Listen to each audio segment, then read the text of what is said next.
યુવાઓ માટે ખાસ કરીને કયા પ્રકારનું આયોજન છે? કારણ કે આપણે ઇન્ડસ્ટ્રીની વાત કરી, યુવાઓ માટે શું? કારણ કે નોકરીથી અમુક વંચિત છે, સાથે સાથે એ લોકો નોકરીમાં જવું હોય તો અનેક ફિઝિકલ એક્ઝામો લેવાતી હોય છે, દોડવાના મેદાનો નથી, સ્પોર્ટ્સ કોમ્પ્લેક્સ નથી પૂર્વ વિસ્તારમાં. કેવું આયોજન થશે? આપણે હમણાં વાત કરી ને, વિકાસનો એજન્ડા વિસરાઈ ગયો છે. ખરેખર એવું નથી. આપણે આ જે બગીચામાં ફરી રહ્યા છે ને, એ પણ ભારતીય જનતા પાર્ટીના શાસનમાં મારા કાર્યકાળ દરમિયાન થયેલો વિકાસનું કામ છે. આ બગીચો સુંદર. હું એવું ઈચ્છું છું કે મારી યુવા પેઢી પણ સારી રીતે સક્ષમ હોય. આપણે ઊભા છે એની બાજુમાં જ એક કોર્પોરેશનનો રિઝર્વ પ્લોટ છે, જેમાં હાઈકોર્ટમાં મેટર હતી, હમણાં સોર્ટ આઉટ થઈ છે. આ બજેટમાં મેં એના માટે ત્યાં એક રનિંગ ટ્રેક બને, ફિઝિકલ એક્સરસાઇઝ થઈ શકે, કબડ્ડી, ખોખો, વોલીબોલ એવી રમતો રમાય, જીમ નહીં પરંતુ ફિઝિકલી માણસ દોડ કરે ને એનું શારીરિક તંદુરસ્તી ખૂબ સુંદર બને. કારણ કે મારા માટે ચિંતાનો વિષય છે કે આજનો યુવાન મોબાઈલ અને લેપટોપ ઉપર બેસી રહેતો યુવાન થઈ ગયો છે. હું પોતે એક સ્પોર્ટ્સમેન હતો મારી કોલેજમાં. હું ગુજરાતની વોલીબોલ ટીમનો, જુનિયર વોલીબોલ ટીમનો પ્લેયર રહેલો છું, બાસ્કેટબોલનો પણ પ્લેયર રહેલો છું. અને મારો નવો યુવાન સારી રીતે સક્ષમ હોય, જેમાં શારીરિક કસરત આવી રમતો તરફ પ્રેરાય, એવું એક આયોજન, સુંદર આયોજન આવનાર દિવસમાં આ બજેટમાં મુકાવ્યું છે. અને કોર્પોરેશનના માધ્યમથી એનો વિકાસ થશે એની મને ખાતરી છે.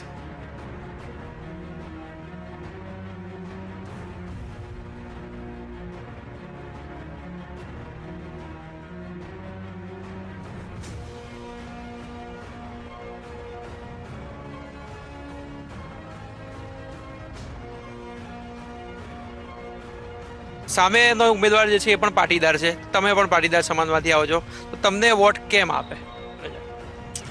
એ તો જાહેર જીવનનો મારો ખૂબ લાંબો અનુભવ છે. 2 ટર્મ કોર્પોરેટર રહ્યો, 2 ટર્મ ધારાસભ્ય રહ્યો.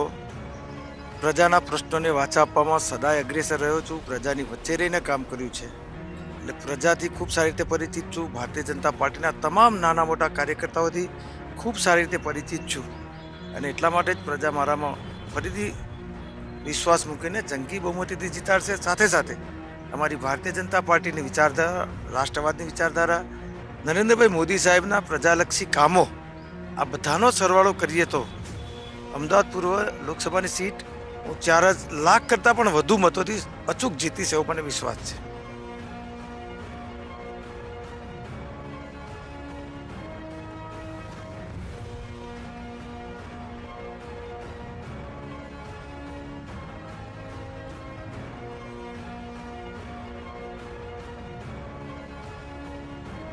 ખાસ વાત કરીએ તો 2014માં મોદી વેવ હતો.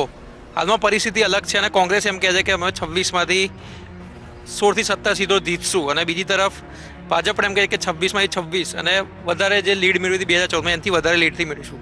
કયા તમે શું માનો છો તમે કે શું એ શક્ય છે કે વધારે લીડથી તમે જીતશો? કારણ કે નોટબંધી નડી, લોકોને જીએસટી નડ્યા, એ બધા અનેક મુદ્દાઓ જે છે જે કોંગ્રેસ પ્રહારોમાં કરી રહી છે.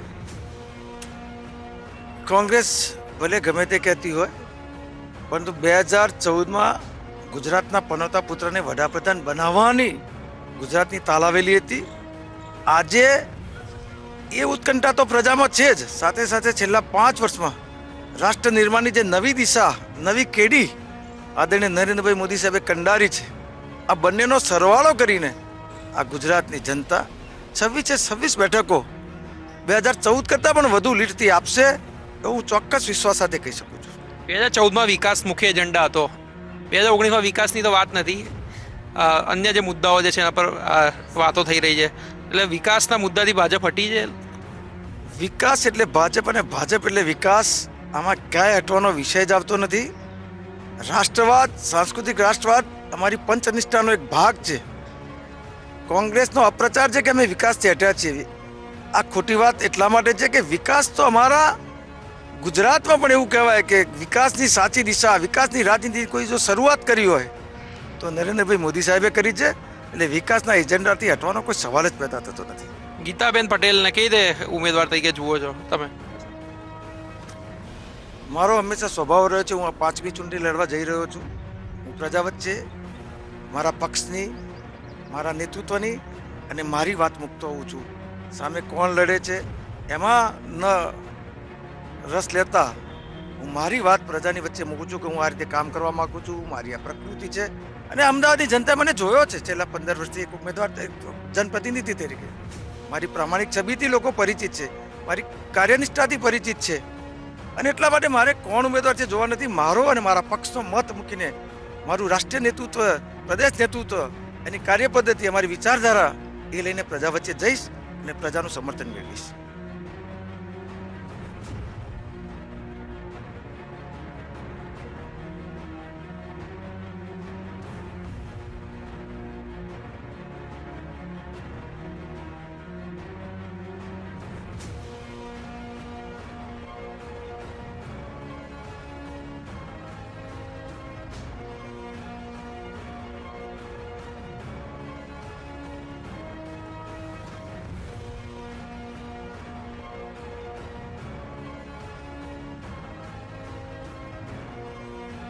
કેમ આવ્યા? કારણ કે અને તમારા ગુરુ કોણ, કે તમને જોઈને પ્રેરણા મળી હોય કે તમારે પણ હવે આ જાહેર જીવનમાં જવું જોઈએ, સમાજ સેવા કરવી જોઈએ? કારણ કે બિઝનેસ સ્થાપિત હતો, એવું કોઈ જરૂર હતી નહીં, છતાં તમે આવ્યા. એકચ્યુઅલી મેં કહ્યું ને, 1990ની ચૂંટણીમાં હું જ્યાં રહેતો હતો ત્યાં એક કોંગ્રેસના ઉમેદવાર પ્રચારમાં આવ્યા હતા. ત્યારે મેં એમને કહ્યું કે તમે કેવું રાજકારણ કરો છો, કેમ આવું બધું રાજકારણમાં ગંદી વાતો, ભ્રષ્ટાચાર. ત્યારે એમને મને બહુ સૂચક વાત કરી હતી કે ભાઈ, કિનારે ઉભા રહીને આગળ કરવી ખૂબ સરળ છે. તમને એવું લાગતું હોય કે તળાવમાં ભરેલું પાણી ગંદુ છે તો ચોખ્ખું પાણી લઈને તમારે આવવું પડે. એ તળાવમાં કૂદો, એને સ્વચ્છ કરવા મથામણ કરો. કિનારે ઉભા રહીને માત્ર આગળ કરવાથી જાહેર જીવન સ્વચ્છ નહીં થાય. એ વખતે મને દિલમાં ચોટ લાગી કે વાત તો બહુ સાચી છે. બીજા ઉપર આગળ કરી દેવી, ભ્રષ્ટાચારી જે ખરાબ છે, અને ઘરમાં બેસી રહેવાથી જાહેર જીવન સારું નહીં બને. આપણે એમાં યોગદાન આપવું પડે. અને એટલા જ કરંટથી, ઉત્સાહથી મેં જાહેર જીવન શરૂ કર્યું છે. અને આજે આત્મવિશ્વાસથી કહું છું, મારા 4 ચૂંટણી લડ્યા પછી, આટલા જાહેર જીવન પછી, મારા મત વિસ્તારમાં ક્યાંય પણ ફરીને પૂછી શકો છો, એક ભ્રષ્ટાચારની કોઈ આગળ મારા ઉપર કરી શકે એમ નથી. અમદાવાદ પૂર્વ માટે અનેક નામો ચર્ચામાં હતા. આખરે તમારું નામ રાતે 12 વાગે છેલ્લું જાહેર થયું.